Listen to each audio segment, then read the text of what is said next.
Eksaktong 6:30 ng gabi nang tumigil ang kotse ni Casimir sa harapan ng isang mamahaling restaurant. Lumabas siya, inayos ang kanyang cufflinks at pumasok roon. Naroon na si Sarah Corbera. Nang makita niya si Casimir, agad siyang tumayo. Mabilis niyang inayos ang kanyang damit na para bang sinisigurado na wala itong gusot at bahagyang yumuko ng isang magalang na pagbati. Nakasabit sa kanyang kanang braso ang isang maliit na puting sling bag at makikita sa kanyang daliri ang isang payat na pilak na singsing. Magandang gabi. Bati ni Sarah. Magandang gabi. Paumanhin kung eksakto akong dumating. Isa yan sa mga bagay na hinahangaan ng magulang mo sa'yo. Umupo sila sa magkaharap na upuan. Agad namang dumating ang waiter at inabot ang menu. Yung dati mong kinakain pa rin, di ba? Oh, wag nang ibahin. Mabilis silang nag-order. Pag-alis ng waiter, sandaling tumahimik silang dalawa. Kinausap ako ni Mama kanina.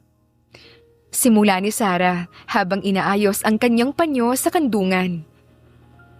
Tinanong niya kung kailan ba tayo magsisimulang magplano para sa kasal. Hindi agad sumagot si Casimir. Uminom na muna siya ng tubig bago nagsalita. Timeline-wise, okay na tayo. Next quarter is deal. After the expansion project. Yun din ang sinabi ko sa kanya. Ayokong ipilit pero ayoko rin namang tumagal pa. Mas mabuting maayos na kaysa madaliin. You always sound like you are in a RA board meeting. Totoo naman, this is a partnership. Hindi naman na-offend si Sarah. Sa halip, natawa pa siya ng kaunti. At yun nga ang dahilan kung bakit tayo bagay. Dumating na ang kanilang pagkain. Habang kumakain, nag-usap sila tungkol sa mga schedule, listahan ng mga bisita, at kung sino ang dapat na imbitahan mula sa dalawang pamilya. By the way, may nakita akong artikulo tungkol sa'yo, tungkol sa bagong binili ninyong kumpanya. Inaasahan naman yun. Kailangan ng media ng bagong balita. Matapos ang hapunan, sabay silang lumabas ng restaurant. Huminto sila sa tabi ng daanan. Pareho pa rin ba tayo bukas? Oh, busy ako buong araw. Naiintindihan ko naman. Sabihin mo lang kung may magbabago. Pumasok si Sarah sa sariling sasakyan. Naiwan si Casimir sa labas. Nakatingin saglit sa ilaw ng kalsada bago pumasok sa kanyang kotse. Ilang linggo bago ang kasal, napuno ang conference room ng kumpanya ni Casimir. Ngunit sa pagkakataong ito, hindi financial reports ang nasa mesa, kundi mga folder na may label na wedding logistics, guest coordination at event flow. Nakatayo si Casimir sa gilid ng mesa habang nakikinig sa briefing ng event coordinator. Sir, for today, may idaragdag kaming assistant. She'll help with on-ground coordination, especially sa guest management and suppliers. Paliwanag ng coordinator. Tumango naman si Casimir. As long as malinaw ang scope ng trabaho niya at walang overlap. Yes, sir. She is very organized. Oh, nandito na pala siya. Bumukas ang pinto. Good morning po. Isang babae ang pumasok. Sa magkabilang kamay niya, may dalawang batang lalaki na halos magkapareho ang muka. Parehong nakasuot ng polo shirt. Parehong magulo ang buhok. At parehong may mga mata na para bang naghahanap ng kung ano-anong kalokohan. Sir, siya po si Eliana Virialie. Pakilala ng coordinator. Ang wedding assistant at mga anak niya po. Paumanhin po. Mabilis na saad ni Eliana at bahagyang yumuko. Bigla po kasing may problema sa yaya nila ngayon eh. Sabi po kasi pwede silang isama dito sandali. Hindi agad sumagot si Casimir. Tumingin siya sa mga bata. Ang isa ay nakatingin na sa projector, habang ang isa naman ay nilapit na ang muka sa taas ng mga folder. Hoy! Huwag mong hawakan yan! Ngumiti naman ang bata. Ang dami namang papel, Mama. Sir, mga ilang minuto lang po ito. Tumango si Casimir. Sige na, basta wag lang magdulot ng gulo. Opo, maraming salamat po. Umupo siya sa dulo ng mesa kasama ang mga bata. Pero bago pa man makapagsimula muli ang meeting, nagsalita na ang kambal. Kuya, Bulong ng isang bata pero hindi naman talaga mahina. ikaw po ba yung ikakasal? May ilang empleyadong napalingon. Tumigil din ang coordinator sa pagsasalita. Tumingin si Casimir sa bata. Oh, Sa magandang ate ba kanina? ano nga bang ibig mong sabihin sa maganda? Natawa ang ilang tauhan sa kanyang tanong. Namula naman si Eliana habang sinusubukang pigilan ang mga bata na magtanong pa. Huy, bakit kayo ganyan? Huwag na kayo magsalita ng marami. Bulong niya sa mga anak habang ngumingiti rin kahit nahihiya. Kuya, may cake ba sa kasal nyo? Oo, Malaki ba? oo, Chocolate ba? yes. Nag-high five ang dalawang bata. Pagkatapos ng meeting, umalis na ang lahat. Naiwan si Eliana habang inaayos ang mga papel. Ang mga bata ay naglalaro sa swivel chair at umiikot ng umiikot roon. Stop. Sabi niya sa mga ito. Tumigil naman ang mga bata. Thank you. Lumapit si Eliana. Sir, I promise I'll make sure this won't happen again. Single mother? Yes, sir. Biglang may humila sa pantalon ni Casimir. Kuya, Sabi ng isa sa kambal. pwede bang hawakan yan? Sabay turo sa cufflinks niya. No, Why? because expensive to. Ganun pala. Tumango ang bata na parang may bagong natutunan. Sir, promise po, hindi naman po sila ganito kadaldal o curious kung minsan. Kids will be kids. They ask the questions na ayaw tanggapin ng mga matatanda. Napatigil si Eliana. Tumingin siya kay Casimir na parang may iba siyang gustong sabihin pero pinili na lamang niyang ngumiti at tumango. See you tomorrow po, sir. Maga po kami bukas. Just make sure you're on time. Always po. Sabi ni Eliana bago tumalikod. Paglabas nila ng gusali, biglang huminto si Eliana sa tabi ng lobby. Inilapag niya ang kanyang tote bag. Sa kahinarap ang kambal na kanina patahimik na sumusunod sa kanya. Wala nang ngiti sa mukha niya pero hindi rin siya galit. Okay, pumwesto kayo dyan sa upuan. Umupo agad ang kambal sa mahabang upuan sa hallway. Anong paalala ko sa inyo bago tayo pumasok doon sa loob? Tanong niya na nakapamewang na ngayon. Nagkatinginan muna ang dalawa bago sumagot. Maging mabait po. Sagot ni Justin. Mabait lang? O mabait at makinig ng mabuti? Mabait at makinig ng maigi po.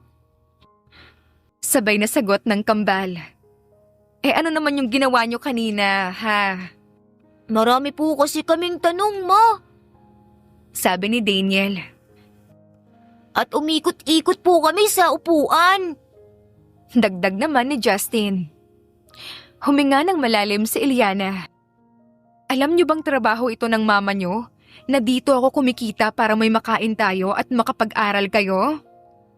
Opo, Mama. Opo, Mama. At alam niyo rin naman na sobrang importante itong kasal na pinaghahandaan namin dito, di ba? Maraming tao ang umaasa sa atin dito. Opo. Opo. Eh bakit parang playground ang trato nyo doon sa loob? Akala nyo ba pwede tayong maging istorbo sa ibang tao na nagtatrabaho? Tahimik lang ang kambal.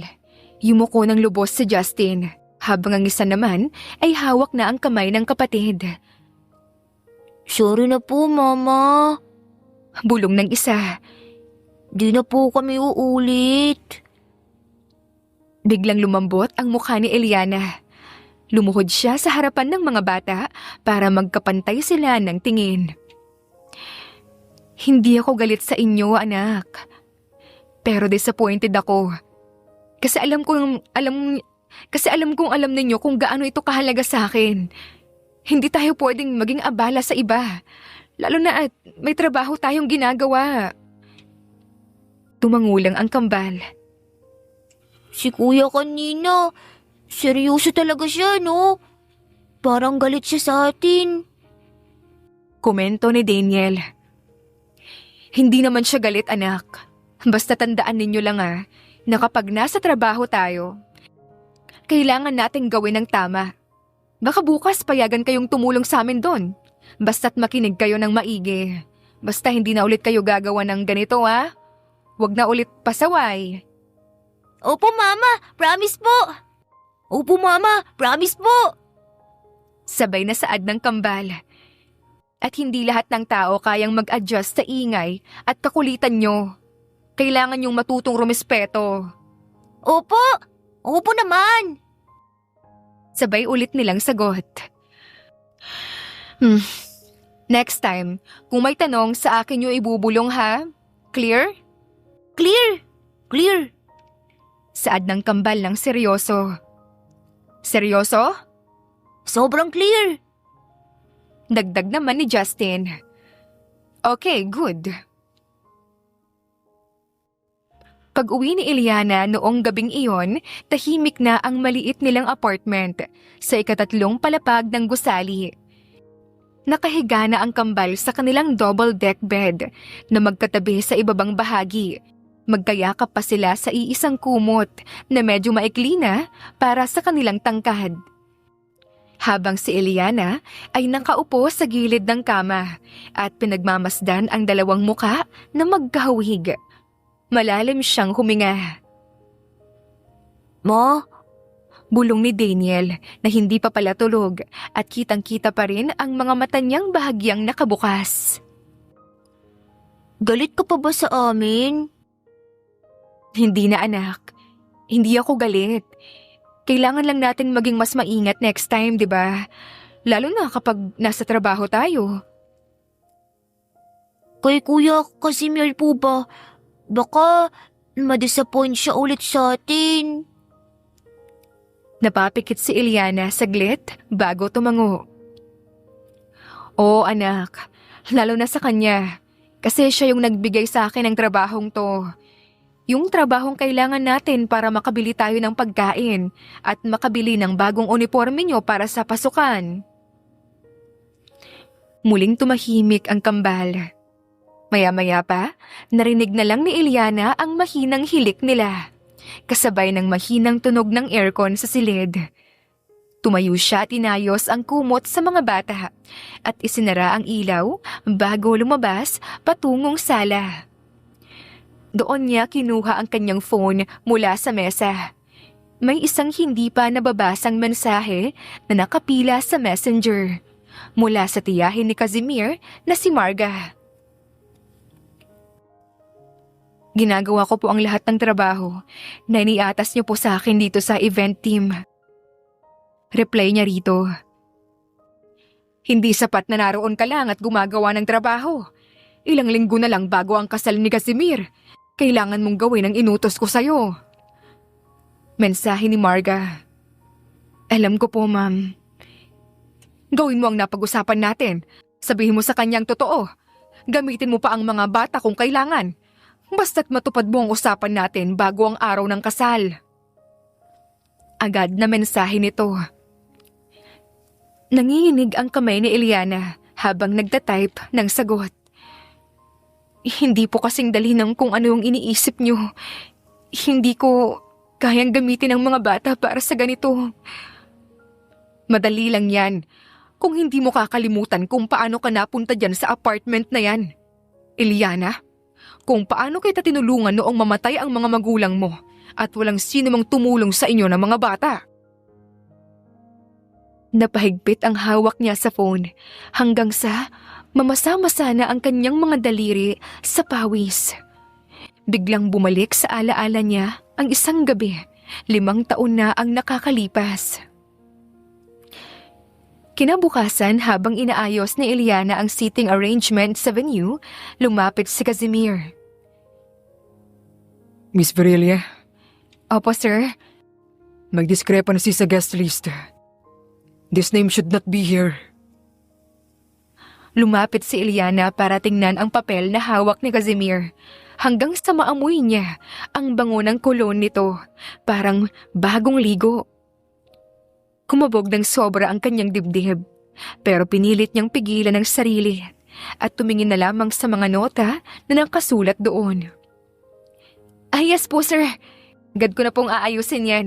Bukas na bukas pa po bago magsimula ang dry run. Sagot niya na medyo nagmamadali na para makalayo ng kaunti. Your kids. Biglang saad ni Casimir habang napatingin pa sa labas ng bintana kung saan nakikita ang mga bata na naglalaro ng taguan sa tabi ng bulaklak. They are... medyo disiplinado naman pala, no? Pinipilit ko lang po silang maging ganon, sir. Kailangan kasi Nakikita naman. You are doing a good job with them. Sir... Biglang sabi ni Eliana bago pa niya mapigilan ang dila. Yes? Tanong ni Casimir na tumingin na ngayon diretso sa kanyang mga mata. Do you ever feel na parang may mga bagay sa buhay na bigla na lang darating kahit na hindi mo naman talaga plano? Parang biglang may shortcut o detour na hindi mo alam kung paano mo napasok? Tumingin lang si Casimir sa kanya. Plans fail. Lalo na kapag hindi mo kontrolado ang lahat. Kaya kailangan mong hawakan lahat ng pwede mong hawakan. Yung mga variables para hindi ka tuluyang mapahamak. Napangiti si Eliana pero parang pilit lang. Papaano po kung ang variable ay ang tao, sir? Paano kung hindi mo talaga makontrol kung paano sila kikilos o ano ang iisipin nila? Then face the consequences head on. Wala namang ibang paraan kundi harapin ang mangyayari. Kinagabihan, habang ang kambal ay naglalaro ng blocks sa gilid ng venue, biglang tumunog ang phone ni Eliana. Nakita niya agad ang pangalan ng tiyahin ni Casimir. Have you told him yet? Hindi pa po, Ma'am Marga. Please po, bigyan niyo po ako ng kaunting oras. Hindi pa kasi ako handa. Oras?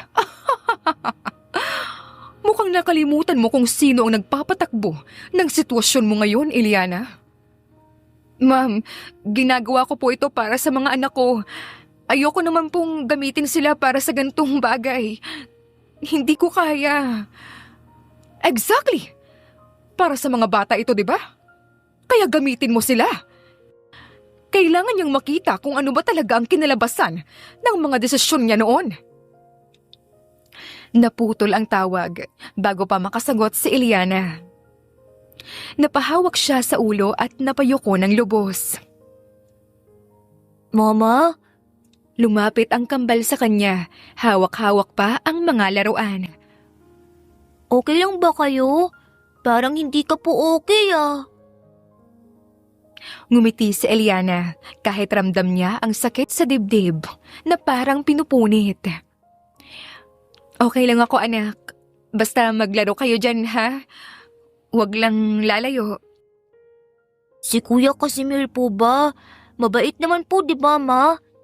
Minsan lang siyang maging seryoso pero mabait naman siya sa amin kanina. Binigyan pa kami ng juice. Oo naman. Mabait nga siya. Saad ni Eliana sabay hawak sa ulo ng bata. At iyon ang pinakamahirap na parte sa kanya. Dahil alam niyang kapag dumating ang araw na kailangan niyang umamin, hindi lang ang kasal na pinaghahandaan nila ang masisira, kundi pati na rin ang maayos at planadong mundo ni Casimir na pilit niyang iniiwasang guluhin. Mas maaga pa kaysa sa nakasanayan ang dating ni Eliana sa venue, bago pa man magbukas ng gate ang mga security guard. Abala siya sa pag-aayos ng mga folder at checklist nang marinig niya ang isang mahinang boses sa likuran. "Excuse me, ikaw ba si Miss Verialier?" Napalingon agad si Eliana. Isang babaeng maayos ang tindig ang nakatayo sa kanyang likuran. "Opo, ako po si Eliana Verialier. Good morning po." Sagot niya, agad tumayo at inayos ang kanyang damit. "Ako si Sara de Vera." Sabi nito, saka inilahad pa ang kamay para makipagkamay. "Fiancé ni Casimir." Parang may humigpit sa dibdib ni Eliana. Opo. Good morning po, Ma'am Sara. Pasensya na po hindi ko po agad naalala." "Relax ka lang." Malumanay na wika ni Sara at tumingin na rin sa paligid ng buluwagan. "Narinig ko na marami kang naitulong dito para sa kasal. Gusto ko lang mag-check kung maayos ba talaga ang flow ng program at kung may kailangan pa akong ipaalam sa inyo." "Opo, ma'am. Medyo may kaunting revisions lang po sa seating arrangement ng mga bisita mula probinsya. Pero tapos na po naming ayusin yon ngayong umaga." Lumapit si Sara sa mesa at maingat na tiningnan ang mga dokumento. You're very organized, ha? Lahat ng detalye nakaayos ng maayos. Kaya pala kampante si Casimir na ibigay sa'yo ang mga bagay na ito." Hindi po, ma'am. Ginagawa ko lang po talaga ang trabaho ko ng maayos. Still, malaking bagay na yan. Lalo na sa isang event na ganito. Hindi basta-basta ang makahanap ng taong mapagkakatiwalaan sa mga bagay na ganito. Di ba may mga anak ka? Opo, kambal po. I saw them kahapon. Ang kulit nila pero mababait. Opo. Sagot ni Eliana at bahagyang yumuko ang ulo. Hindi madali yon, especially kung mag-isa kang buhayin sila. Alam niyo po? Nabanggit ni Casimir. He respects people who take responsibility. Parang may kirot na dumaan sa dibdib ni Eliana. "Ma'am, okay lang po ba talaga sa inyo ang arranged marriage?" Hindi naman lahat ng bagay kailangan magsimula sa pag-ibig. Minsan, natututunan yun. May gusto po ba kayo kay Sir Casimir? Meron. Hindi pa ganoon kalalim. Pero totoong meron na akong feelings sa kanya. He is a good man. Bakit? May problema ba? Wala po. Napagod lang po ako siguro. Kung may kailangan ka, sabihin mo lang. Gusto ko maayos ang lahat. Opo, I'll make sure po. Pero hindi inaasahan ni Eliana ang sumunod na nangyari pagkatapos ng ilang araw. Pinatawag siya kasama ang kambal sa opisina ng lalaki. Nakatayo siya sa labas ng executive office ni Casimir habang nanginginig ang mga kamay. Bumukas ang pinto ng opisina nito at lumabas ang secretary ni Casimir. "Miss Verialier, you may come in now." Malamig na tawag ng sekretary. Huminga ng malalim si Eliana bago tuluyang pumasok sa loob ng opisina. Hawak niya ang kamay ng kambal. Nakatayo si Casimir sa likod ng mesa. Nakaangat ang dalawang kamay nito sa ibabaw ng kahoy na mesa at bahagyang nakayuko ang ulo. Sa gilid ng silid, tahimik na nakaupo si Sarah. Close the door. Malamig na utos ni Casimir sa sekretary. Sumunod ito at iniwan silang apat sa loob. Eliana, do you have any idea kung bakit kita pinatawag? May hinala po ako, sir. Good.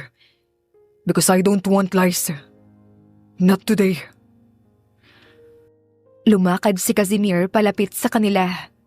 Tumingin muna siya sa kambal bago muling binalik ang tingin niya kay Eliana. Kaninang umaga, may kinausap akong tao. My aunt. Nang marinig iyon, tila may pumutok sa loob ng dibdib ni Eliana. She told me everything. About you. About the twins. About 5 years ago. Sir, hindi ko po ginusto. Answer me clearly. Are these children are mine? Tumahimik ang silid. Maging ang kambal na patingin sa kanilang ina. Napapikit si Eliana. Nang muling bumukas ang mga mata niya, may luha na roon. Opo, mga anak niyo po sila. Dahan-dahang huminga si Casimir na parang pinipigilan ang sariling magalit. Say it. Again. Opo, kayo po ang ama nila. Sarah, you knew nothing about this? Wala. At hindi ko rin alam kung ano ang dapat kong maramdaman ngayon. Natahimik muli sandali ang lahat. Why now?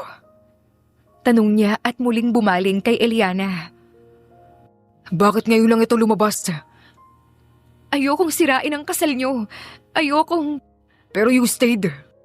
You work here. You brought them close.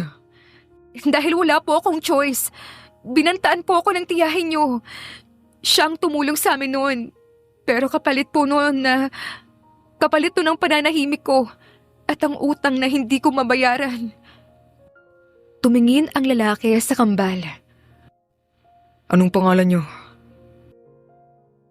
Daniel po. Justin po. Lumuhod si Casimir sa kanilang harapan. Ilang taon na kayo? 5 po. 5 po. Alam niyo ba kung sino ako? Nagkatinginan ang kambal. Si Kuya Casimir po. Yung seryoso pero mabait. Napapikit sandali si Casimir. Can you step outside for a moment? Tanong niya kay Eliana. I want to see them. Just them. Sir, Please, I need this. tumingin si Eliana kay Sarah. Nakita niya ang lungkot sa mga mata nito, pero may pahintulot sa bahagyang pagtango nito. Sige po. Lumabas si Eliana ng opisina. Nanatili siyang malapit sa pintuan. Sa loob ay muling nagsalita si Casimir. You can sit. You are not in trouble. Umupo nga ang dalawa sa may sofa. Do you like it here? Opo, may juice. Bahagyang umangat ang sulok ng labi ni Casimir. Sarah, Bigla niyang sabi at tumayo. I won't force you to stay. Tumayo rin si Sarah. I won't make decisions habang galit ka at habang may batang involved. Pero masakit at disappointed ako sa mga taong hindi nagsabi ng totoo. I understand. Sandaling natahimik ang opisina. Matapos ang mga salitang iyon, mabigat ang hangin na parang may nakapatong na konkretong pader sa pagitan nilang apat. Si Sarah ang unang nagsalita. Casimir, kailangan kong malaman. Itutuloy pa ba natin ang preparations? Hindi agad tumingin si Casimir sa kanya. Nakatitig lamang ito sa mga bata. Hindi ko alam. Hindi ako makakapag-decide ngayon. Tumango si Sarah ng dahan-dahan. Okay, I understand. Nagalit ka at nagulat. Pero may mga taong nagtatrabaho. May schedules. May expectations. I know. Kaya nga, ipahinto na muna natin ang lahat ng wedding preparations for now. Stop? Pansamantala lang? Oo, hanggang malinaw sa akin kung ano ang gagawin ko. Tumayo si Sarah. Maayos pa rin ang postura niya pero may bahagyang panginginig ang mga daliri niya habang hawak ang bag. Okay, if that's what you need. Paglabas ni Sarah, agad siyang sinalubong ni Eliana. Ma'am Sarah, I'm sorry. Hindi ko po ginusto. Hindi man lang huminto si Sarah. Dumaan lang siya sa tabi ni Eliana na parabang wala ito roon. Nanlambot ang tuhod niya at napasandal siya sa pader. Ramdam niya ang bigat ng tingin ng mga empleyadong nagkunwaring abala sa hallway.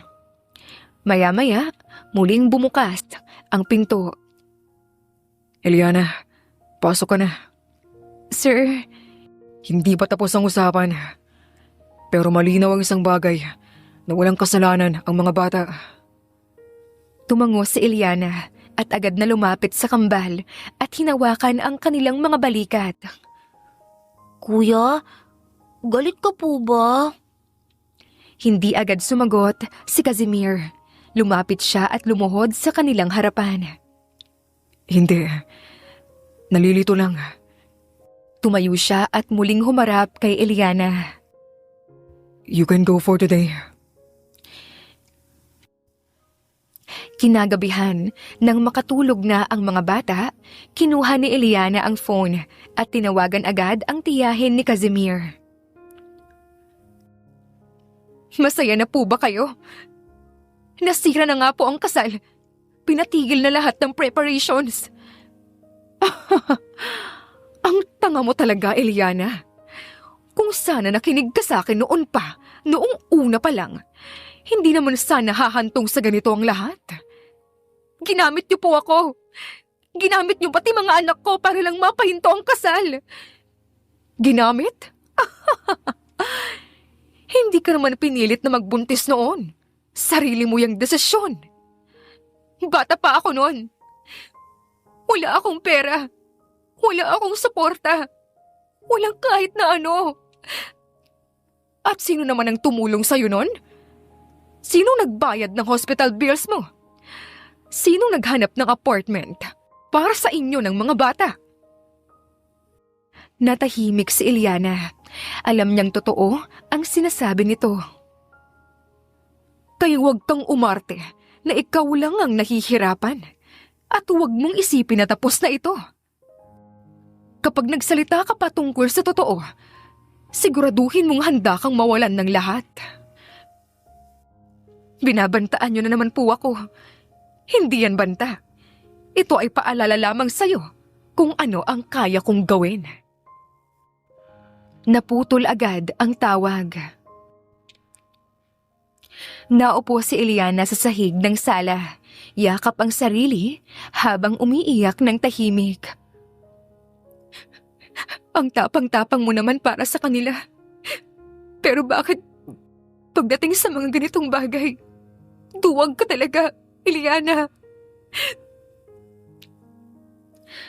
Sa mga sumunod na araw, matapos ihinto ang lahat ng plano para sa kasal, hindi nagwala si Sarah.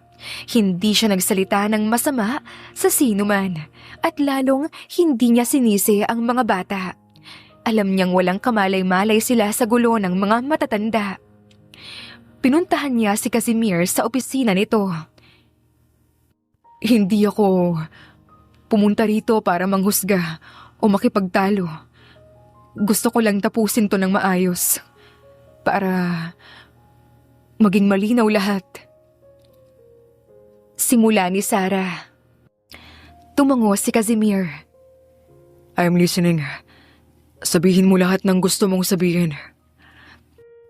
Umupo si Sarah sa harap ng mesa. Wala na sa kanyang daliri ang engagement ring at hindi na rin niya sinubukan pang itago yon. Sinubukan kong intindihin lahat. Sinubukan kong sabihin sa sarili ko na kaya kong gawin to, na pwede akong mag-adjust, kahit gaano kahirap. Pero habang tumatagal, mas nagiging malinaw sa akin na may pamilya ka na talaga. Nabuo na yun bago pa ako dumating sa buhay mo. Sarah, Tila may gustong sabihin si Casimir, ngunit pinigilan siya nito. Tinaas ni Sarah ang kamay. Hayaan mo akong tapusin muna. Kailangan kong sabihin to para pareho na tayong makalaya. Tumango si Casimir at hinintay ang susunod niyang sasabihin. Hindi ko kayang ipaglaban ang isang relasyon na may nakaharap ng pamilya. Mula sa simula pa lamang, hindi ko kayang ipilit yung sarili ko sa isang pwestong hindi naman talaga para sa akin. Kailangan nating tapusin to ngayon bago pa tayo magdulot ng mas maraming sakit sa isa't isa. Mahal kita, hindi ko yun maikakaila. Pero hindi ko kayang pumasok sa isang buhay kung saan palagi na lang ako yung magiging huli. Hindi ko kayang mahalin ang isang lalaking may mga anak na. At hindi ko alam kung saan ako lulugar. Tumahimik si Casimir. Hindi ko sinisisi ang mga bata. At lalong hindi ko sinisisi ang ina nila. Ang sinisisi ko lamang ay ang sitwasyon na hindi ko pinili. Pero kailangan kong tanggapin. Kaya, kung ititigil na natin to, gusto kong maayos at walang siraan. Tumayo rin si Casimir. I was going to say the same thing. Thank you. Sa pagiging tapat ngayon, kahit huli na. Pasensya na. Hindi ko ito ginusto. Alam ko, at yun ang dahilan kung bakit hindi ako galit. Ngunit, hindi ganoon ang naging reaksyon ng dalawang pamilya. Sa bahay ng Corvera, umalingaw-ngaw ang boses ng isa sa mga tiyahin ni Casimir sa telepono. Hindi ko pwedeng umatras ng basta-basta! Galit nitong sigaw. Alam mo ba kung ilang pera at reputasyon ang mawawala sa atin? Mas maraming mawawala kung bipilit pa natin to. Lalo na at may madadamay ng mga bata. Mga bata? Ginamit lang yan para sirain ang kasal mo, Kaz. Alam mong plano yun ng babae. Huwag mo silang idamay sa gulo natin. Hindi sila armas para gamitin. Anak ko sila at hindi ko hayaan na saktan sila ng mga salita ninyo. Sa panig naman ng pamilya ni Sarah, hindi rin naging madali ang usapan sa hapagkainan. Sayang talaga ang lahat. Wika ng kapatid ni Sarah. Pwede pa namang ayusin yan. Baka naman makakapag-adjust pa kayo. Hindi lahat ng nasimulan, kailangang tapusin kung mali na. Ayokong pumasok sa isang kasal na para lamang sa obligasyon at hindi sa tunay na kasiyahan namin. Sagot naman ni Sarah. Isang araw pagkatapos, nagkaroon ng meeting ang dalawang pamilya sa isang pribadong silid ng restaurant. Bakit ngayon lang lumabas ang mga batang yan? Tanong ng isa sa kamag-anak ng Corvera. Parang plano lang to para sirain ang kasal na matagal nang inihanda. Dahil may mga taong gustong magmanipula para sa pansariling interes. At hindi ko hayaan na madamay ang mga bata sa kasalanan ng mga matatanda na akala nila alam na lahat ng tama. Tumayo si Sarah sa gitna ng usapan at biglang tumahimik ang lahat. Tama na! Walang kasalanan ang mga bata. Sila ang pinakamahirap dito. At wala ring kasalanan si Eliana sa pagiging ina niya. Kung may sino man dapat, ay yung mga taong gustong gamitin sila para sa mga plano nila na hindi naman nakikinabang ang mga bata. Kung may nasasaktan man tayo, hayaan nating harapin natin yon bilang mga matanda. Huwag nating gawing dahilan ang mga batang yon para manira ng iba o ipilit ang mga bagay na hindi naman tama, na hindi na dapat ipilit. Nakita ni Sarah na bahagyang yumuko ang ilan sa mga nakikinig, habang si Casimir naman ay tumatango sa kanya. Napatingin naman ang lahat sa kanya. Hindi ko tinuloy ang engagement dahil may anak si Casimir, kundi dahil alam kong hindi pa ako handang pumasok sa isang buhay na may responsibilidad na hindi ko kayang panindigan. Please, huwag na nating gawing mas pangit ang isang desisyong ginawa na ng maayos. Nalaman ni Eliana ang lahat makalipas ang ilang araw mula mismo kay Sarah. Nagkita sila sa isang maliit na cafe. Hindi kita pinapunta rito para sisihin. Gusto ko lang sabihin, tapos na ang engagement. Ma'am, ako, walang kasalanan ang mga bata. At hindi rin ikaw ang sinisisi ko. Pinili kong umatras dahil alam kong hindi pa ako ready. Pasensya na po. Alagaan mo ang mga anak mo. Yun ang mahalaga. Hindi pa man tuluyang nakakalayo si Eliana mula sa cafe, tumunog ang phone niya. Isang pangalan lamang ang lumitaw sa screen at si Casimir iyon. Nanlambot ang mga daliri niya bago niya maingat na sinagot ang tawag. Hello? Nasaan ka? Sa cafe po sa Del Rosario Street. Kakaalis lang po ni Ma'am Sarah kanina. Stay there. Pupunta ako. Hindi pa nakasagot si Eliana nang naputol na ang linya. Pagkaraan ng halos 15 minuto, pumasok si Casimir sa cafe. Lumapit siya diretso sa mesa ni Eliana at naupo sa tapat nito. Tapos na ang engagement. Opo, sinabi na rin po niya sa akin yan kanina bago siya umalis. Hindi ko to itinawag para pag-usapan si Sarah. Gusto kong pag-usapan tayo, lalo na yung mga nangyari noon. Sir? Huwag mo na akong tawagin, sir. Wala tayo sa opisina ngayon. Sige po. Gusto kong malaman talaga kung saan tayo unang nagkita at kung paano talaga nagsimula ang lahat. Nanikip ang dibdib ni Eliana. Hinawakan niya ang baso sa harapan niya. Noong birthday niyo po, 5 taon na ang nakalipas. Bahagyang nagbago ang itsura ni Casimir. Parang biglang may bumabalik na alaala sa kanyang isipan. Sa private event ko ba sa hotel? Opo, pero hindi po ako guest doon. Tapos? Binayaran po ako.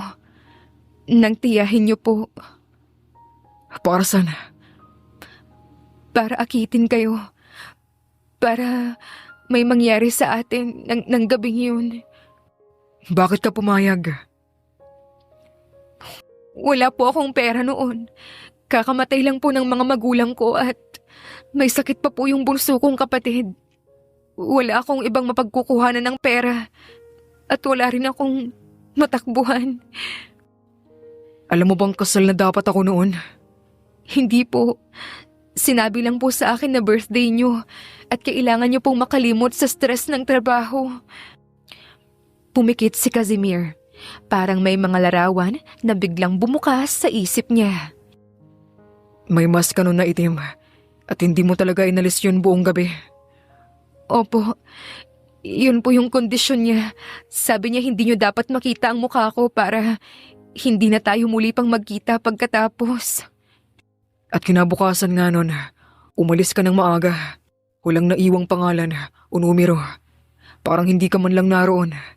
Opo, akala ko po talaga doon na matatapos ang lahat eh. Akala ko hindi na tayo muli pang magkikita.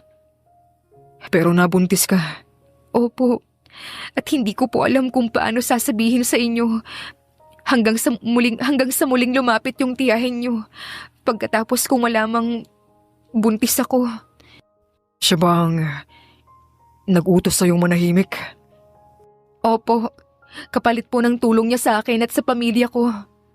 Pero habang tumatagal, mas lumalaki po ang hinihingi niya sa akin. Hanggang sa ginamit kanya uli ngayon para sirain ang kasal ko. Pero hindi ko po kayang gawin talaga yung gusto niya. Hindi ko kayang gamitin ang mga bata para sa mga plano niya. Humihingi po ako ng tawad. Hindi ko po talaga ginusto ang nangyari. Kung may pagpipilian lang po sana ako noon. Tama na. Hindi mo kailangan ipaliwanag sa akin kung kaano ka noon kahirap. Naiintindihan ko yon. Hindi kita masisisi sa lahat ng ito. At hindi ko rin pwedeng takasan ang resulta ng mga nangyari.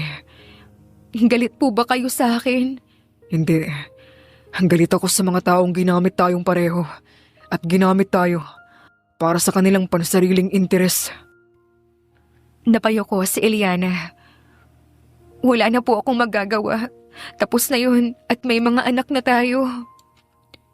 Oo. At yun na nga ang katotohanan na kailangan nating harapin. Hindi ko pa alam kung paano tayo gagalaw rito. At hindi ako sigurado sa mga hakbang na kailangan gawin. Pero isang bagay lang sigurado ako. Hindi ko pababayaan ang mga bata. Responsibilidad ko rin sila.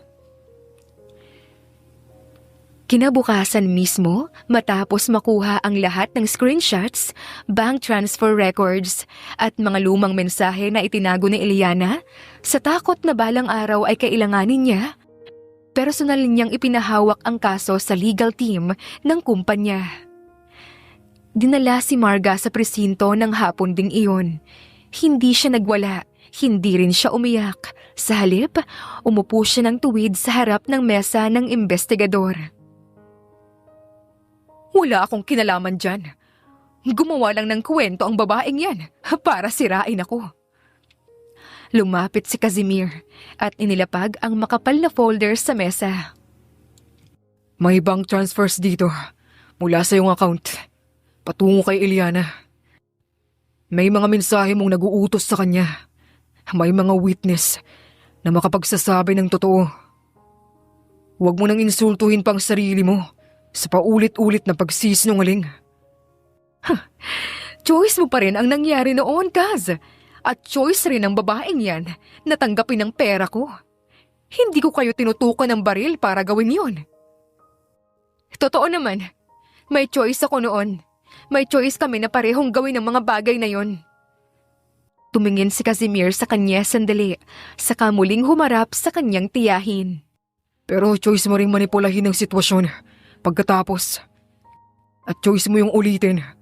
Pagkatapos ng 5 taon, gamit pa rin ng mga bata para pigilan ako sa kasal.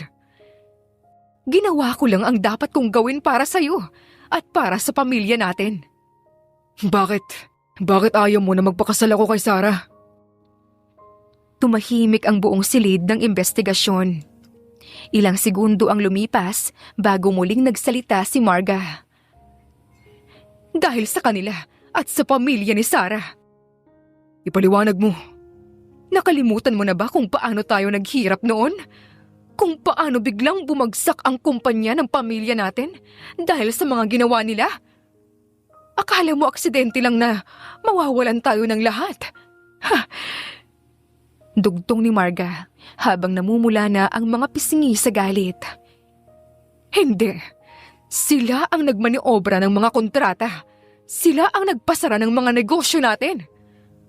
Kaya ginamit mo ako. Kaya ginamit mo rin siya. Sabay tingin niya kay Eliana na nakatayo sa kanyang tabi. Para protektahan ka. Para hindi ka makalimot sa ginawa nila sa atin. Kapag nagpakasal ka sa kanya, para mo na rin sinabi na okay lang ang lahat ng ginawa nila. Para mo nang binaliwala ang hirap na pinagdaanan natin. Kaya mo sinira ang buhay ng ibang tao para lamang sa galit mo. Hindi ko sinira ang buhay mo. Pinigilan lang kita sa isang malaking pagkakamali. Hindi ikaw ang magdidesisyon para sa akin. Hindi ka rin dapat gumawa ng desisyon para sa iba. Kung hindi dahil sa akin, wala ka ngayon sa posisyon mo. Hindi ko ikinakailang sakit ng nakaraan. Pero hindi ko hahayaan naidikta ng mga sugat na yon ang magiging kinabukasan ko. Lalo na kung may mga walang kasalanang nadadamay rito sa gulo na hindi naman nila ginawa. Napabuntong hininga si Marga na parang doon lang talaga napagod at napagtanto ang bigat ng kanyang mga ginawa. Hindi mo ako maiintindihan, Kaz. Mas pinili mong patawarin sila kesa alalahanin ang mga taong tunay na nagmamahal sa'yo. Hindi, tita. Mas pinili kong tapusin ang gulo na ikaw mismo ang nagsimula nun. Lumapit ang pulis na nakikinig mula sa silid. Mama, kailangan na po kayong sumama para sa inyong depensa. Ilang araw matapos ang insidente, inimbitahan ni Casimir si Iliana sa bahay niya. Maluwang ang sala ng bahay ni Casimir. Umupo si Iliana sa sofa at magkatabi naman ang kambal na parehong may hawak na juice box. Eliana, gusto kong dito muna kayo tumira. Sir Casimir, baka po masyadong biglaan to. Matagal ko na tong pinag-isipan. Mas magiging okay para sa mga bata. Hindi ko po gustong maging istorbo. Hindi kayo istorbo. Responsibilidad ko ito. Sige po, kung yun ang pinakamabuti para sa kanila. Ilang katulong ang napatingin at nagbubulungan nang makita si Iliana at ang mga bata. Yan siguro yung ex ni Sir, no? May mga anak pala sila. Bulong ng isa. Narinig iyon ni Iliana. Pinili niyang huwag nang magsalita. Mas mahalaga rin kasi ang katahimikan kaysa magpaliwanag na baka hindi naman nila maintindihan. Unti-unti namang nasanay ang kambal sa bahay. May sarili silang silid, may malawak na bakuran at may aso pa. Ma, Sabi ni Justin isang hapon habang naglalaro sila. sobrang laki ng bahay ni Kuya Casimir. Oo naman, kaya kailangan natin na palaging maging maingat at magalang. Parang hotel lang. Hindi tayo bisita dito, anak. Pero hindi rin naman natin pwedeng kalimutan na magpakita ng respeto sa lahat. Sa una, medyo mailap pa si Casimir. Naririnig lang siya sa almusal at hapunan. Pero unti-unti, may nagbabago.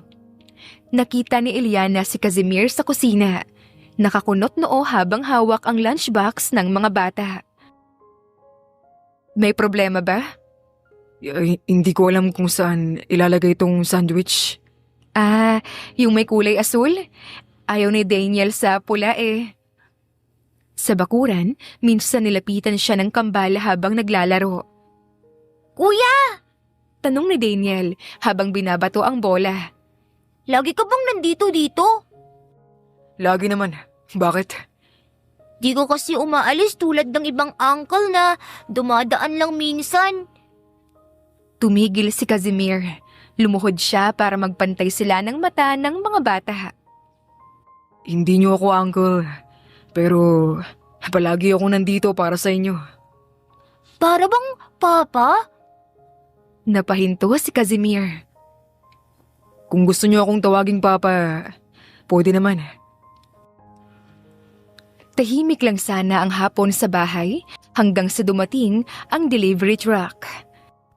3 malaking kahon ang inilapag sa sala at may mga ribbon pa. Nakatayo si Iliana sa dulo ng hagdan, hawak ang walis tambo, habang ang kambal ay halos tumalon-talon sa tuwa. Para sa amin to? Para sa amin to? Sabay na tanong ng kambal. Tumango naman si Casimir na nakatayo sa tabi ng mesa. Oh, educational toys to. At may bagong bikes pa sa labas. Bike? Talaga? Sigaw ni Daniel. Yung may malalaking gulong ba? Oh, at meron pang kasamang helmet. Thank you po! Sabay nilang sigaw bago nagtakbuhan palabas ng pinto. Nanatiling nakatayo si Iliana. Pwede ba tayong mag-usap ng maayos? May problema ba? Meron. Hindi kasi pwedeng ganito na lang palagi eh. Parang lahat ng gusto nila binibigay mo naman kaagad. Bata pa sila eh. At may kakayahan naman akong ibigay sa kanila. Hindi yun ang punto rito. Hindi dahil kaya mong ibigay. Ibibigay mo na agad. So ano ngayon ang gusto mo? Pipigilan ko ang sarili ko na alagaan sila? Hindi naman sa ganun. Gusto ko lang matutunan nilang maghintay at pahalagahan ang mga bagay. Hindi yung masasanay sila na lahat ng gusto nila nariyan agad. Hindi ko naman sila sinasanay na maging mayabang o makulit. Binibigay ko lang yung mga bagay na hindi ko nakuha noong bata pa ako. Parang sa sarili mo ginagawa to, hindi para sa kanila. Napatingin si Casimir sa kanya ng masama. Hindi patas yan. Hindi rin patas na gawing parang reward system ang pagmamahal mo sa kanila. Hindi ako lumaki na puno ng gamit, pero natuto ako magsikap para makuha yung kailangan ko. At gusto mo bang maranasan din nila yung hirap na pinagdaanan mo? Hindi naman sa ganon. Pero gusto kong matuto sila na tumayo sa kanilang sariling paa kahit walang ibang tutulong. Sandaling natahimik si Casimir. May kulang sa buhay nila. At alam kong alam mo yan. Oo naman, pero hindi pera o mga laruan ang sagot doon. Hindi lang naman pera ang binibigay ko eh. Pati oras ko at pakikisama sa kanila. Pero binabalanse mo ba yon? O tinatakpan lang ng guilt yung nararamdaman mo? At ngayong nandito ako para tulungan ka. Parang kasalanan ko pa kung gusto kong ibigay lahat ng makakaya ko para makabawi. Hindi naman kasalanan yon, pero hindi rin tama kung sobra-sobra.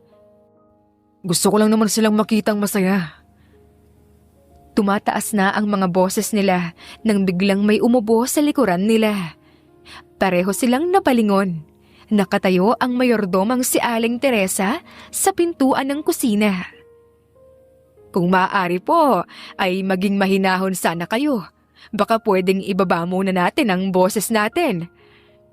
Napatingin sila sa isa't isa. Naririnig kayo ng mga bata. At kahit hindi pa nila maintindihan ang sinasabi nyo, nararamdaman na nila yung tensyon. Tumahimik silang dalawa. Pareho kayong may punto. Ang isa, gustong makabawi sa mga nawalang panahon. Ang isa ay gustong turuan sila ng tama. Pero kung mag-aaway kayo, hindi kayo ang matatamaan, kundi sila, yung mga bata. Pasensya na po. Pasensya na po. Mabuti naman. At kung maaari lang ay pag-usapan na lang ninyo ito kapag tulog na sila. Salamat, Aling Teresa. Gabi na nang mapansin ni Eliana na may kulang. Sandali, sabi niya habang nag-aayos ng mesa para sa hapunan. Nasaan si Justin? Napatingin si Casimir sa sala. Si Daniel ay nasa sahig at naglalaro ng blocks. Justin? Tawag niya pero walang sumagot. Biglang kumabog ang dibdib ni Eliana. Mabilis niyang nilibot ang bahay. Daniel, nakita mo ba ang kapatid mo? Hindi po. Kanina pa po siya wala. Akala ko po kasama niyo. Nagkatinginan sila ni Casimir. Security. Tawag niya agad sa intercom. Meron bang batang lumabas sa gate kanina? May ilang segundong katahimikan bago sumagot ang gwardya. Sir, may bata pong lumabas. Akala po namin kasama ang yaya. Namutla si Eliana. Diyos ko! Justin! Kinuha ni Casimir ang susi ng sasakyan. Alam mo ba kung saan siya pupunta? Hindi na nag-isip pa ang dalaga. Sa dati naming apartment. Nagmaneho si Casimir ng mabilis patungo roon. Kasalanan ko to. Hindi ko napansin. Huwag mong sisihin ang sarili mo. Pagdating nila sa lumang gusali, agad silang bumaba. Sa tapat ng pintuan ng apartment, naroon si Justin na nakaupo sa baitang, yakap ang tuhod at may hawak na maliit na bola. "Justin!" Sigaw niya habang tumatakbo palapit. Ma! Sabi ng bata at bahagyang napaluha. Agad siyang niyakap ng ina. "Bakit ka umalis mag-isa? Alam mo ba na muntik na kaming mabaliw kakahanap sa'yo?" Sorry po. Namiss ko lang po kasi dito. "Miss mo ang alin?" Yung labas. Dito po may kalaro ako eh. May mga bata po. Doon po sa bahay niyo. Puro yaya lang po. Nanikip ang dibdib ni Eliana. Napatingin siya kay Casimir. Akala ko po kasi bawal. Parang di pa kasi kami pwedeng tumakbo-takbo eh. Natahimik ang lalaki. Matagal bago siya nagsalita.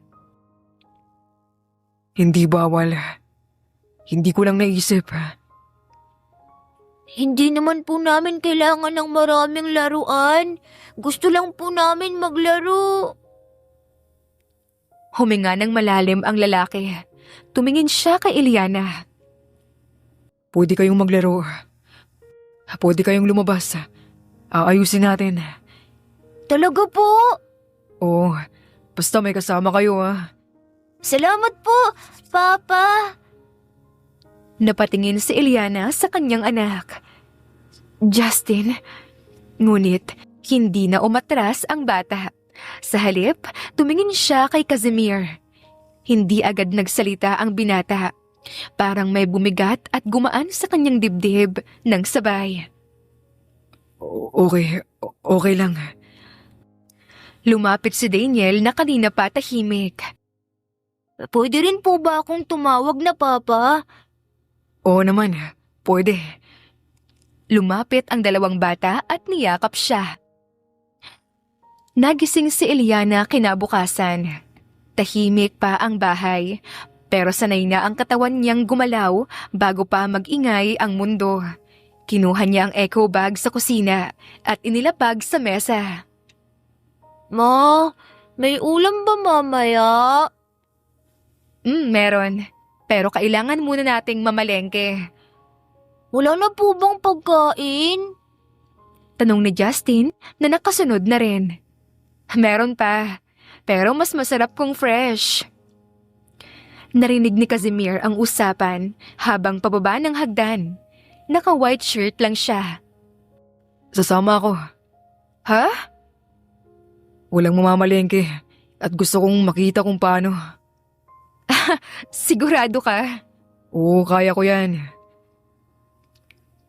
Pagdating nila sa palengke, doon palang huminto si Casimir. Amoy ng isda, sigawan ng mga tendera, tunog ng kalansing ng timbangan, at mga taong halos magkabanggaan sa makitid na daanan. Tahimik lang siyang tumayo saglit. Uy, okay ka lang? Overwhelming, pero sige. Welcome sa totoong mundo. Lumapit sila sa isang tendera ng gulay. Ate, magkano po ang kamatis? 100 ng 1 kilo. Kinuha ni Casimir ang kamatis at sinuri. Hindi ba masyadong malambot? Sir, pang-sabaw yan, hindi pang display. Napatingin si Eliana kay Casimir. Napatawa siya. Okay, sige po.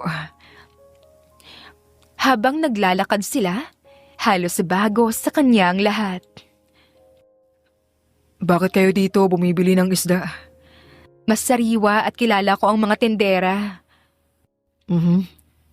Charles' currency. Sa fish section, napaatras si Casimir nang biglang gumalaw ang isang bangus. Tinuruan siya ni Eliana kung paano pumili. Clear ang mata, hindi mapula, hindi dapat malansa yung amoy. Pagkatapos mamalengke, naupo sila saglit sa gilid para magpahinga. Kumakain ng banana Q ang mga bata. Salamat. Para saan? Hindi ko akalain na makakaya ko pala ito. Kaya mo, hindi ka lang sanay. Pag-uwi nila mula sa palengke, doon nagsimula ang isang bagong routine na hindi nila napag-usapan. Tuwing weekend, pinapaalis muna ni Casimir ang mga katulong. Isang araw lang, gusto ko kami ang maghanda. Sabi niya noong una, hindi naman tumutol si Eliana. Sa totoo lang, mas kampante siya kapag siya mismo ang naghahanda ng pagkain para sa mga bata.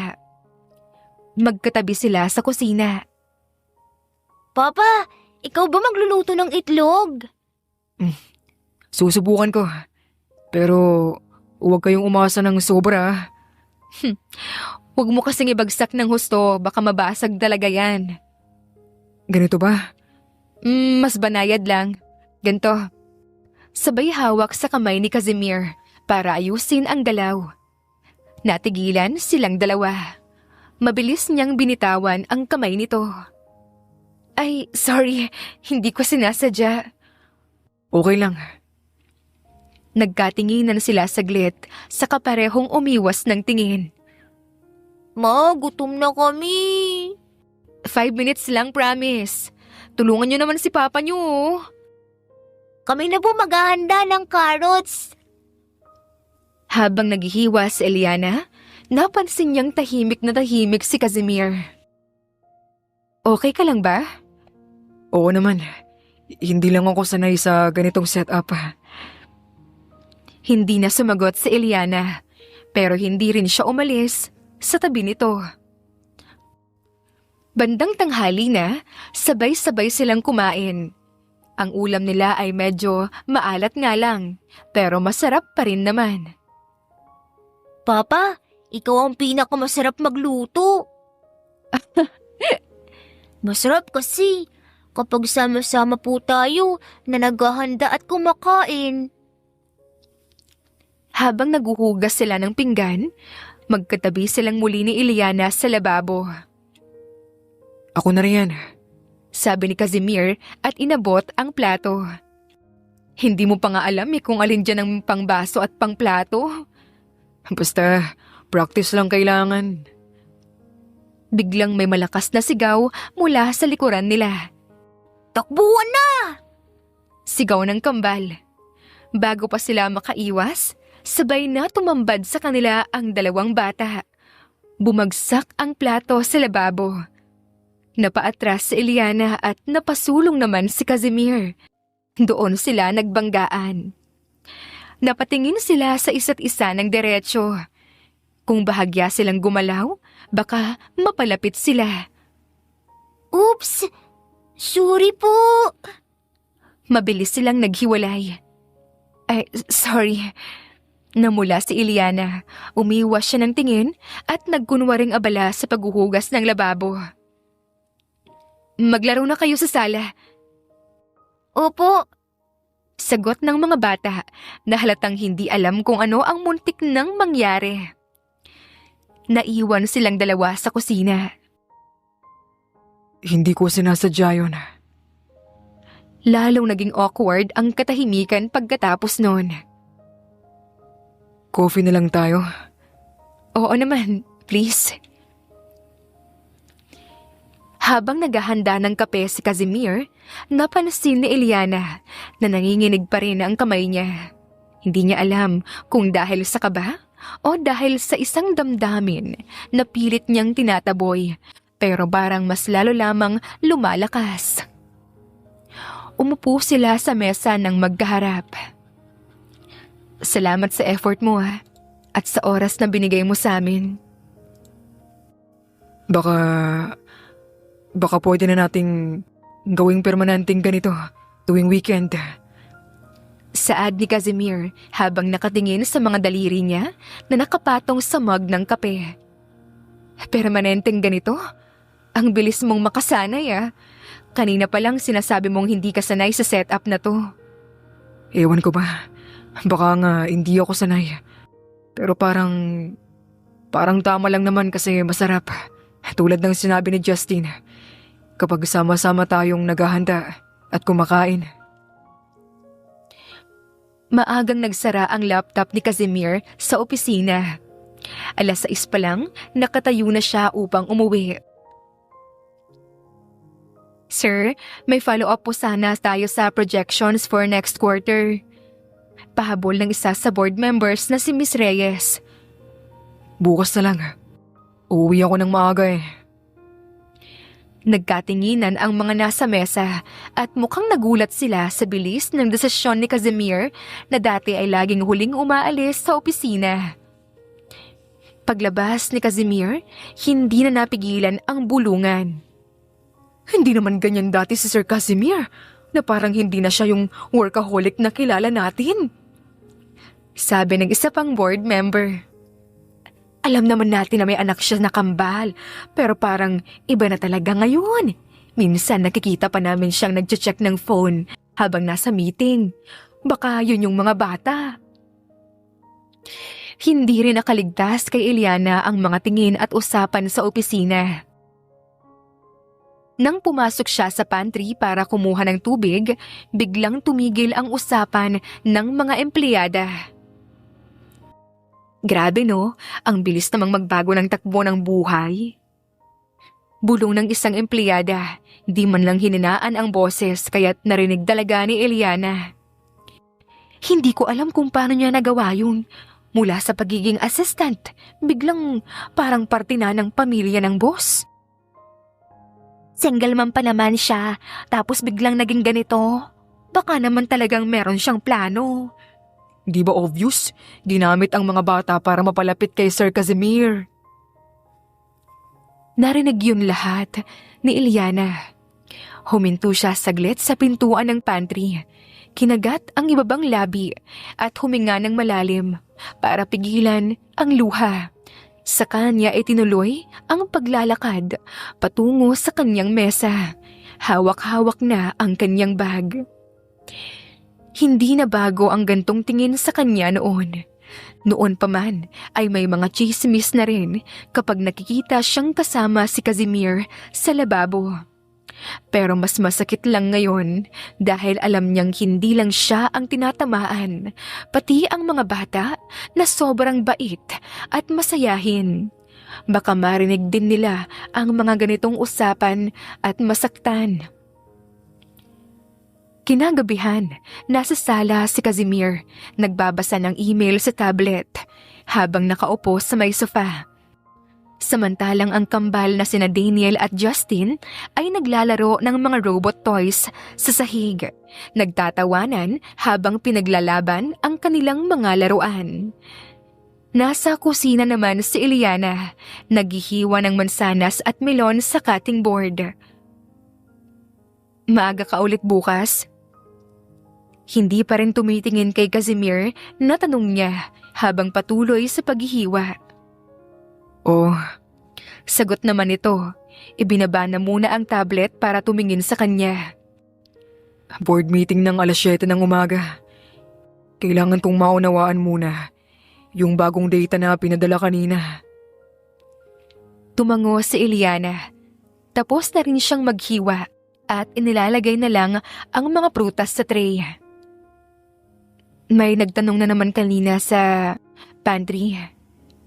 Para saan? Tungkol sa'yo. Sagot niya at hinarap na ngayon si Casimir habang hawak ang tray ng prutas. Kung bakit ka palaging umuuwi ng maaga, kung may bagong project ba o kung may iba pang dahilan. Tumayo si Casimir at lumapit sa kusina.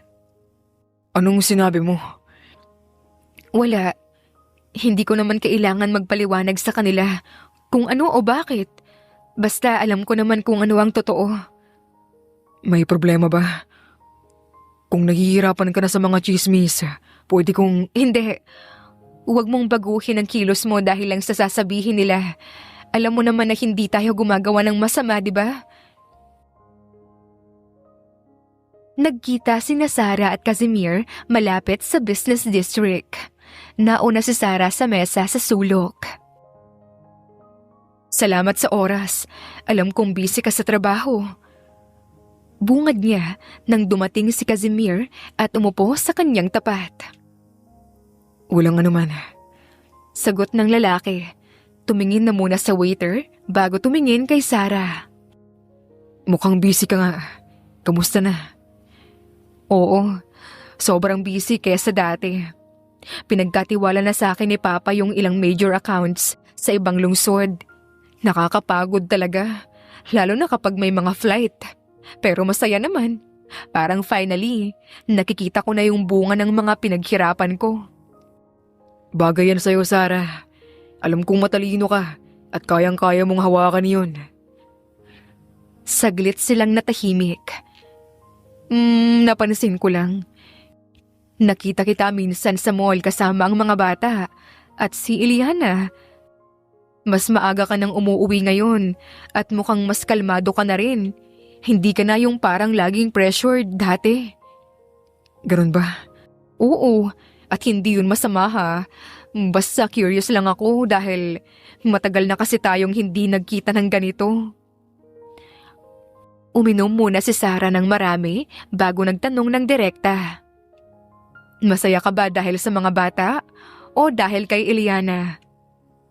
Hindi agad sumagot ang lalaki. Tumayo na muna siya para kumuha ng tubig sa pitcher sa mesa, saka tumingin sa labas ng bintana. Hindi yan madaling sagutin. Pero alam ko ang totoo.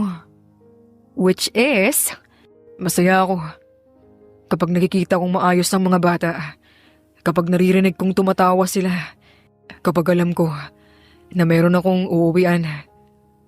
at si Aliana?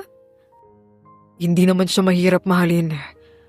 Mapagmahal siyang tao, tahimik pero matatag. Hindi niya kailangan ipilit ang sarili niya para mapansin. Ramdam ko nga. Pero ayokong mahalin siya dahil meron kaming mga anak. Ayokong iparamdam sa kanya na obligasyon lang yun. Mabuti yon kasi hindi naman niya deserve din yun eh. Alam mo, noong una, akala ko mahihirapan akong tanggapin lahat. Pero habang tumatagal, mas nagiging malinaw sa akin. Ang alin? Na hindi lahat ng relasyon kailangang ipaglaban hanggang sa masaktan ng lahat. Minsan, mas tama yung umatras. At kung sakali mang maging okay kayo ni Iliana, mas mabuti na rin yun dahil mabibigyan ninyo ang mga bata ng isang kompletong pamilya. Tahimik ang gabi sa bahay. Tulog na ang kambal at magkatabi sa kama habang yakap-yakap ang parehong brown stuffed bear na binili nila sa palengke ilang linggo na ang nakalipas. Nakaupo si Iliana sa dulo ng sofa at tinitiklop ang mga tuwalya na pinatuyo kanina. Habang si Casimir naman ay nasa kabilang dulo ng coffee table. Hawak ang tablet na para bang nagbabasa ng email pero halatang hindi. Hindi naman talaga binibigyang pansin ang nilalaman. Iliana, Tawag niya at biglang binaba ang tablet sa mesa. May problema ba? may itatanong sana ako. Sige, sabihin mo. Tumayo si Casimir at lumapit patungo sa sofa. Gusto kitang ayain mag-date. Date? Parang tayong dalawa lang? Oo, Hindi ko talaga inaasahan yan, Kaz. Akala ko naman kung ano na. pero matagal ko na itong iniisip. Mula nang makilala kita at makasama ka, makasama ang mga bata. Tumingin muna siya sa direksyon ng kwarto ng mga bata. Tinitiyak niya na tulog pa rin sila. Saka muling bumaling kay Casimir. Bakit? Dahil ba sa mga bata? Kasi feeling ko kailangan nila ng yung yun para kompleto. Hindi. At ayokong isipin mong ganun ang dahilan. Mahal ko sila. Pero gusto kitang mas makilala pa ng higit pa. Lumapit siya ng kaunti. Sapat na para magkaroon sila ng mas malapit na usapan. Gusto kong subukan. Kung may puwang ba talaga para sa ating dalawa. Gusto kong malaman kung ano pa ang pwede nating maranasan bilang magkasama. Casimir, Hindi ako madaling pumasok sa ganitong usapan. Alam mo naman na may nakaraan ako at ayokong basta-basta na lang magdesisyon lalo na ngayon. Alam ko, at ayoko namang madaliin ka. Hindi kita hinihila o pinipilit na pumasok sa isang relasyon. Hindi yun ang paraan ko. Hindi ako pwedeng sumugal lang ng basta-basta. May mga anak ako. Lahat ng desisyon ko, isinaalang-alang ko sila. Exactly. Kaya nga maingat tayo, di ba? Mutual agreement lang tayo. Walang pressure sa'yo. At kung kailangan mong mag-isip ng matagal, okay lang. Kung ayaw mo, okay lang din. Paano kung hindi mag-work? Paano na ang mga bata? Then we stay respectful to each other. At hindi magbabago ang trato ko sa kanila. Promise ko yan sa'yo. Mananatili akong tatay sa kanila. Aalagaan sila. Kahit na hindi tayo magkasama. Maya-maya pa, narinig nila ang mahinang yabag mula sa hagdan at mukhang may gumising sa mga bata. Papa? Ma? Antok na tawag ni Daniel habang nakahawak pa sa railings ng hagdan. Okay lang po ba kayo? Lumapit agad si Eliana papunta sa bata at hinawakan ito sa balikat. Ano yun anak? Bakit nagising ka? Narinig ko po kasi kayong nag-uusap eh. Sabi ni Daniel, hawak-hawak pa rin ang stuffed bear. Okay lang po ba kayo? Hindi po ba kayo nag-aaway? Nagkatinginan sina Casimir at Eliana. Oo, okay lang kami. Mabuti naman po. Sabi ni Daniel at bahagyang ngumiti pa kahit inaantok bago muling umakyat patungo sa kanyang silid. Hindi nagmadali ang dalawa. Iyon ang unang kasunduan na hindi nila kailangang sabihin ng malakas para pareho nilang sundin. Hanggang sa isang araw, napansin na lamang ni Eliana na hindi niya na binibilang kung ilang linggo na silang magkasama sa iisang bubong dahil hindi na mahalaga ang bilang. Ang mahalaga ay komportable silang magkasama. Mama! Sabi ni Justin isang hapon. Habang nakayuko sa mesa at nagre-review ng mga leksyon para sa pagsusulit. Kailan po kayo naging mag-boyfriend at girlfriend ni Papa? Bakit niyo po hindi sinasabi sa amin? Napatingin si Eliana kay Casimir na nasa kabilang dulo ng mesa, abala sa pag-aayos ng settings sa laptop ni Daniel na biglang ayaw magbukas. Pareho silang natawa ng mahinahon. Nagkibit balikat si Casimir habang tinutulak-tulak ang pindutan ng laptop. Hindi ko rin alam basta bigla na lang nangyari. Parang hindi namin napansin. Hanggang sa mapagtanto na lang namin na ganito pala. Wow! Parang movie lang yun, no? Yung mga karakter na hindi alam na mahal pala nila yung isa't isa. Mas magulo pa sa movie, anak. Hindi lahat ng eksena pwedeng diretso lang o may happy ending ka agad. May mga araw na hindi sila magkaintindihan at madalas dahil sa maliit na bagay tulad ng paano magluto o paano turuan ang mga bata. May mga gabing pareho silang pagod mula sa trabaho at tahimik silang magkasama. Pero sa halip na umatras o maghanap ng dahilan para tumigil, natutunan nilang manatili at harapin ang mga problema ng magkasama. Hindi mo kailangan maging perfect. Minsan saad ni Eliana habang nakaupo sila sa veranda ng bahay, pinapanood ang kambal na naglalaro ng habulan sa bakuran. Hindi mo kailangan hawakan lahat o ayusin lahat. Ang kailangan mo lang maging totoo sa iyong sarili at sa amin.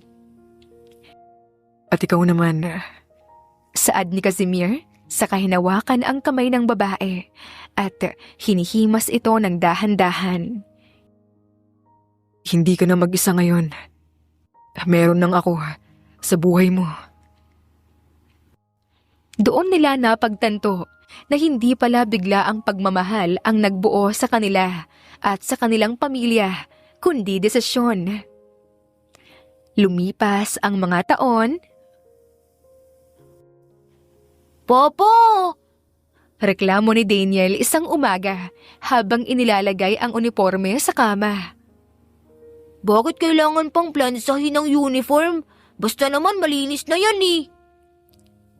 Para presentable ka pagdating mo sa school. Sagot ni Casimir habang hawak ang plansa at pinapainit ito. Hindi maganda tignan kung gusot-gusot. Si mama nga, di nga nagpaplansya ng damit niya. Singit naman ni Justin na kasalukuyang kumakain ng pandesal sa mesa. Napatingin si Eliana sa dalawa. Bahagyang nagtatakang tumingin sa kanyang sariling damit. Hoy, huwag niyong bigyan ng masamang halimbawa yan ha. Nagpaplansya ako kapag may oras ako. Kailan po ba yun? Para pong laging suot yung damit niyo eh. Nagkatawanan silang lahat. Matapos ang mahabang araw ng trabaho at pag-aalaga sa mga bata, naupo sina Casimir at Eliana sa sofa ng sala. Pagod ka talaga ngayon, no? Tanong ni Eliana.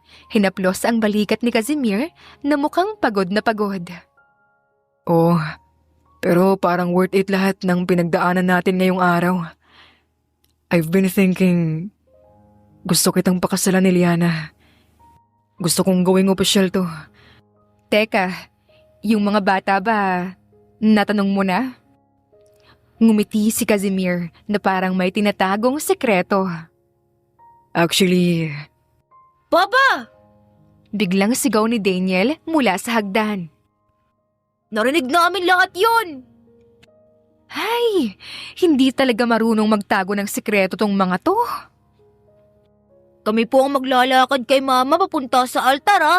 Tapos kami rin po ang best man at maid of honor. both? Opo, multi-role lang po yan. Kayang-kaya namin yan. Natawa si Eliana ng malakas at sandaling napapikit para pigilan ang luha. Pagkatapos, tumingin siya kay Casimir. Oo, pumapahayag na ako, Casimir. Gusto kong maging asawa mo. Ipinakita ng kwento na isang pagkakamali lamang ay maaaring magdulot ng magkakasunod na sakit. Hindi lang sa gumawa nito, kundi pati sa mga inosenteng nadadamay. Pero higit sa lahat, ipinakita rin ng kwento na mahalagang panindigan ang sarili. Kahit masakit at mahirap, katulad ni Sarah, pinili niyang umatras dahil malinaw sa kanya kung ano ang kaya niya at hindi